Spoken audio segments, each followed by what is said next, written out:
Hey everybody, welcome to Juicy Limes. This is our first series. We're doing something new now. I am going to take you through this book. It's called Eat Your Drink. It's by Matthew Biancaniello.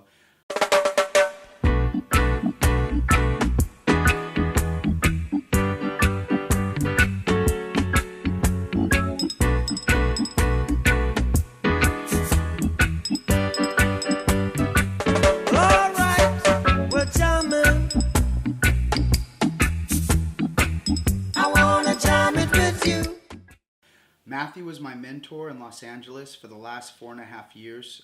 He's probably one of the premier bar chefs, not just in the United States, but in the world. He is a dear, dear friend of mine. I almost consider him a big brother. And what we're going to be doing through the course of this year is we're going to make every drink in his book. I'm going to personally make it. I'm going to explain it to you. I'm going to go over the tools that you're going to need. And we'll start. We might not be in order, so don't follow the book necessarily. But every drink or throughout the year will be from his book. I suggest you buy it. It's called Eat Your Drink. You can buy it on Amazon. Also, too, before we start, I really suggest you order either on Amazon or go out and find it yourselves in your local, probably like Cost Plus, if you have a Bevmo, if you know of a local restaurant or bar supply store. But I would definitely get you just a kit, a tool kit if you're interested in making these drinks, because when it comes to these culinary cocktails that Matthew has done, every ingredient, it needs to be precise in order for it to be balanced and get the optimum level out of your drink. So to start with, get yourself, the majority of tools that I have here are the brand OXO, really simple, OXO, very, very simple. I use the OXO jigger here. It is 1.5 ounces on the top, and it is 1 ounce on the back. Now inside the 1.5 ounces, it breaks down into 3/4 and even 1/3. Okay, on the ounce, it breaks down inside. You have lines that calculate the ounce and even to 1/4 and 1/8. I also use an OXO jigger. To me, they're the best, strainer. These are the best, for me, in my opinion, the best strainers that you could use. You're able to control them very, very well, and it strains the plant matter or fruit matter or whatever you have in your cocktail very, very well. So I really suggest these. Of course, a muddler. You're going to need this for this book. This is one of your biggest tools right here. I like, of course, the OXO muddler because I can really palm it really good. Some muddlers are either too thin or too big. I also like it too because it has teeth on the bottom, which I can really macerate my ingredients really properly and well. The tins, you can just get regular shaking tins. I love the brand Kiriko. It's a Japanese brand, and you'll actually have Kiriko on the bottom with a Japanese inscription. And for me, they're weighted. They secure very, very tightly. They create a really great seal. And you can actually double up or even triple up. I don't suggest that unless you're a professional, but you can double and triple up with these drinks without having the pressure inside explode out, which happens a lot with shaking tins. And we are going to begin. The first drink that we are going to be making on this series, this is series episode 1 for this.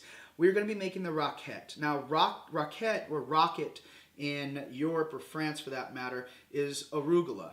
And so what I have right here is this farmer's market arugula that I get from the farmer's market called Vineyards Farmer's Market in Fresno, California, here where I live. And it is just this huge, I mean, you've seen arugula before if you're familiar with it. You don't see really arugula like this size. It's organic, it's hand-picked, and it has just the strongest notes of pepper and mustard. And that's what we're really trying to get out of this. This is essentially an arugula gimlet. So we're going to take, and you can see how much we're using, taking a good handful of this arugula. Fill up your fist here, as you can see right there. It's almost the size of a medium to small salad. So, fun fact, you actually this alcohol concept is really not too bad for you. So, don't make it a regular thing, but enjoy yourself at the same time.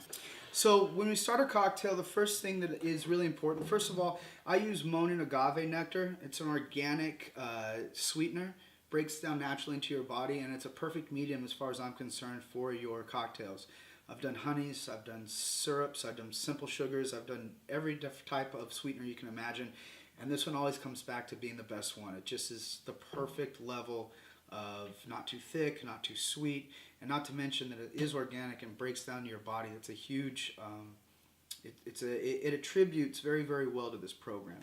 So side note, Matthew in the book teaches you how to make your own agave syrup or agave nectar. If you want to do that and go through those motions, he explains it in the book and what to do. If you don't want to go to the grocery store and buy it and put it together and stir it and warm the water up and put equal parts and basically how he explains you to do it, I recommend just ordering this. I'm sure you can find it online. You can definitely find it at Whole Foods. It is, for me, it's the easiest to use. You don't have to go through the motion of mixing water with agave and finding a perfect medium. This is already wham, bam, thank you, ma'am. So you're always going to want to start with the sweetener first. Now, the reason, first of all, I'm going to do 3. I'll go back to the reason why. But with this drink, I'm going to do equal parts of this Monin agave nectar and lime juice. Okay, on this OXO jigger, the very, very top of the big guy is going to be 1.5 ounces, which is a standard shot. Okay. What I do is I pour it to the line where it says 3/4. So I do 3/4 of an ounce of the Monin agave nectar, and I do 3/4 of an ounce of the lime juice. The line is inside the jigger. You can see it, and it lets you know exactly where to go with not only the print on it, but the line to right under the print to be precise. So always start with your sweetener first, and you do that, rule of thumb, is because what you have, because sweetener is on the thicker side, you kind of have residue inside, right? And so take it as you're kind of giving it a wash. You're going to start with the lime juice now, 3/4 of an ounce, and whatever leftover syrup is in there, it's going to be washed out with that lime juice. And that's the acid and the liquid kind of washes out the syrup and it brings it in the cup, so you get a full 3/4 of an ounce without having it kind of cling to the jigger. Now, I'm not going to put the alcohol in it before I muddle. Reason being is I don't want to create such a surface space that the ingredient I'm trying to muddle is floating on top of liquid. That means I kind of got to catch it, press it to the bottom, and time it to where I'm muddling it without it slipping out and floating up again. So I want it to be to where it's only the lime juice and agave, because it just adds a little bit of liquid to the ingredient, which is our arugula. That way I can catch it with my muddler and I can really macerate it into almost like a thick paste. And I'll show you as I'm done. So I'm going to put my hand on my muddler. I like to put my palms down like this. And as my fingers go from here, you don't have to mimic exactly where I put my fingers. Wherever it's just like holding a pencil. Okay, wherever you're comfortable, however you're comfortable doing it. But I do recommend your palm at one point or somewhere, whatever's comfortable for you. I don't care what angle you use, but use it because you really want to use your body to push down and turn. So we're going to, in motions, first I like to go kind of slow at first so I don't splash the lime juice and agave in my face, which is always an inconvenience, especially when you're in front of people and you have lime juice in your eye and you're trying to look cool. At the same time, you're like giving the old stink eye to somebody and they're like, what's this guy's problem? So I really like to break it down for slowly, and once it kind of starts turning into the paste and mixing with the ingredient, then you can put it on. And you can really start macerating and using the teeth on the muddler to really rip in and combine the lime juice and the agave into a swampy, thick paste. And I know it doesn't sound too appeasing, but when I show you, you'll understand. So with this one, if you have a little bit of some bubbles, almost looks like some fizz or froth, that's what you're looking for in this, because you really want to press the juices of the arugula out. Okay, so you can see once you have kind of that froth, that white, almost like a champagne bubble type look on top, you pretty much know that you're there. Okay? So we have our lime juice, we have our agave, we have our handful of arugula. It's all muddled together. It's exactly what I want. The consistency, the texture is exactly what I want. Now the most important part, and that is our spirit. For this ingredient, or for this drink, we use a Caprock gin. Now, Caprock is a very special gin. It comes from Western Colorado. It's from a farm called Jackrabbit Farms. And the cool thing about gin, I know a lot of people are like, don't ever get gin to me, I don't ever want it. Now, the cool thing about this is there's no juniper berry. It's made from rose petals, green apple, lavender. It's a very, very smooth gin. I really was not a big gin fan. I can drink this all day long. And I want to implore you, the audience out there, with these drinks, with the concept that Matthew has, there might be spirits that you've maybe had bad experiences with, or that you've kind of rule of thumbed and been like, never again, or I'll never use it. Lose that concept and lose that fear when it comes to making these drinks. The reason being is the ingredients mixed in with this reacts perfectly with the spirit that's used. The spirit goes with the ingredients, and vice versa, the ingredients go with the spirit. Okay? If you were like, I can't stand tequila, you might like one of these tequila drinks because of the ingredients. If you can't stand whiskey, same thing. Using different ingredients might break down that wall of that taste bud that you just can't stand, or that profile you can't stand, and turn it into something that you'll go, I don't drink whiskey, but I like this. And so that's what I really, really implore you to do. Be bold with these drinks. Take chances, sip them, drink them, and I guarantee you it will change a lot of your ideals of what you think about things that you don't like in regards to your spirit. So, getting back on track, we're going to go with 2 ounces of this Caprock gin. Okay. Now, the bottom one, remember, is an ounce. So, we're going to just fill this to the very top. Like so. 1 and 2. And if you notice, side note here, if you notice correctly, do you see how close to the tin I am? Notice I'm not up here. I'm not trying to do anything fancy. I'm right next to the tin. I don't want to spill anything, and I want, if you're in the profession, if you are a bartender, the less steps or the least amount of time to make it is what you're looking for. Yeah, you want to make a perfect cocktail, and yeah, you want to do it right. You don't want to speed through it and be sloppy.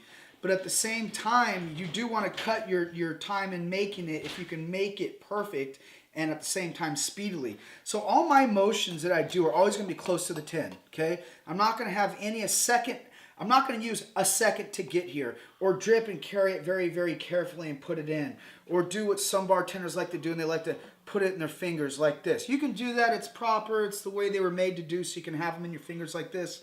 For me, just nice and easy, bam, bam. It's like being a gun, like shoot back in the Old West and cutting your sights off, because your eyeball is so good already that you don't need to put your eye up to it and make sure it's okay. You already know where it is. Bam.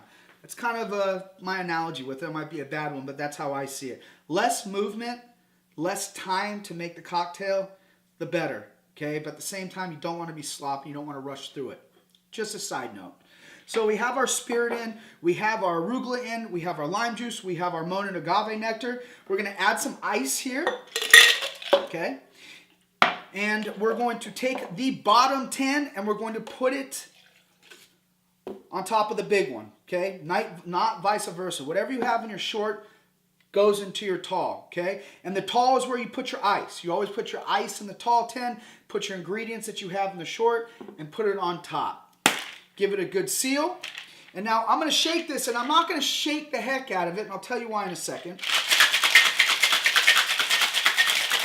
That's all you need right there, okay? The ice is already broken up in there. In fact, the more you break up the ice, the more ice follicles are on it, the more it waters down your cocktail, all right? This is a double old-fashioned glass. Now, there's double old-fashioned glasses come in all sorts of models and looks. I like wide mouths because I have a really beautiful Neve ice cube that I put into it. This is Neve Ice, okay? It's a company from Los Angeles. This is the artisan ice that I use for all my cocktails. Matthew also used this ice as well and still uses it. It is a 3-chamber reverse osmosis ice cube that's been cut perfectly 2x2, almost like a dice cube, or a die, excuse me. I'm going to put that into my glass. I'm going to take my OXO strainer, and as you can see, the black finger, I don't know the proper word for it, but it's this rubber kind of, I wouldn't say button. I don't know what to really say about this. But it's basically, it's a rubber thing, we'll call it the thing here, that's used to have your finger to push the strainer all the way up so that you can finely strain the cocktail. Notice if you just keep it like this, there's a bunch of holes right here where things can slip through. By pressing this all the way down, you almost kind of finely double strain it. You see how there's straining, there's a straining kind of mechanism right here, and then you have your spring on the bottom. As I push the mechanism over the strain, you have yourself more of a double strainer. As you can see, the color is beautiful and green from the juice from the arugula. And I gyrate. I don't have to go crazy. I don't want spills. I don't want things all over the place. Also, too, you can break up the ice because the ice will cling and stick together. So what I like to do is kind of shake it around. Press my strainer again. And get every bit I can out of this. Now, I know it looks like it's half empty because the ice right now is sticking to the bottom. Okay, so what I like to do is just get a spoon of some sort. I don't have a bar spoon on me right now, but I'll just use this and give it a little stir until it kind of sinks a little bit, like so, which it will start to do more and more and more. You'll stir one more time. The Roquette is tricky as far as the ice sinking because you're not putting a lot of liquid in, which is okay, and the rock isn't going to get in your way. So there you go. It sinks a little bit more like that for you.